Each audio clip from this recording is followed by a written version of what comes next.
Hello বন্ধুরা, তোরা কি স্বপ্নের জিনিস কি বিশ্বাস করো?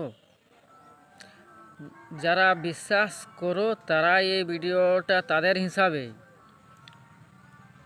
আমি আজ রাইতে এরকমই স্পেশালিস্ট ভালো দুর্দান্ত জিনিস স্বপ্নাইছি।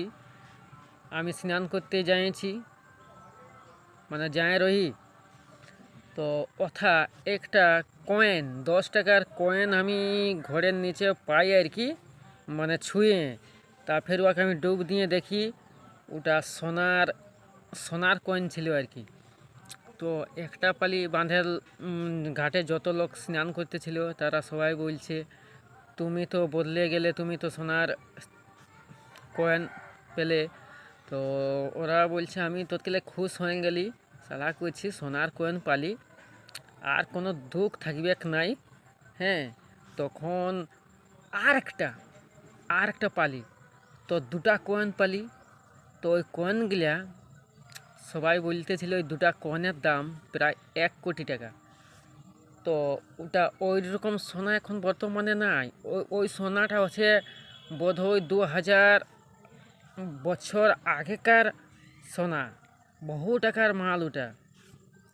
তো 1 কোটি টাকা, মানে আমি ভাবলি আমি একটা স্পেশালিস্ট গাড়ি ঘুরতে পাবো, স্পেশাল দারুণ স্বপ্ন সব পূর্ণ হইল। আনলি নিয়ে ঘরে দেখালি, ঘরে বলছে কাকু কইস না, ঠিক আছে। আসার পরে যখন আমি ওইটা বিকতে নিয়ে গেলি মানে ঘরে আনলেন, তারপর ঘর নিয়ে আসার পরে বিকে দিলি 1,20,00,000 টাকায় আমি বম বম হয়ে গেলি, বিরাট খুশ। মারলে আর খুশ কেউ নাই, এরকম বিরাট খুশ, দারুণ।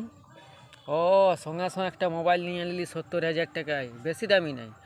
আর সবলে বেশি একটা কমেডি, একটা কত টাকার মালিক হলে কেউ BMW বাইকে চাপবে না, আমি একটা TVS এক্সেল গাড়ি নিলি।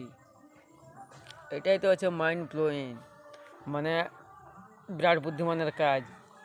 আর এক্সেল গাড়ি ঘুরি বলি, আমার এক্সেল গাড়ি ঘোরার বিরাট শখ রহে আর কি।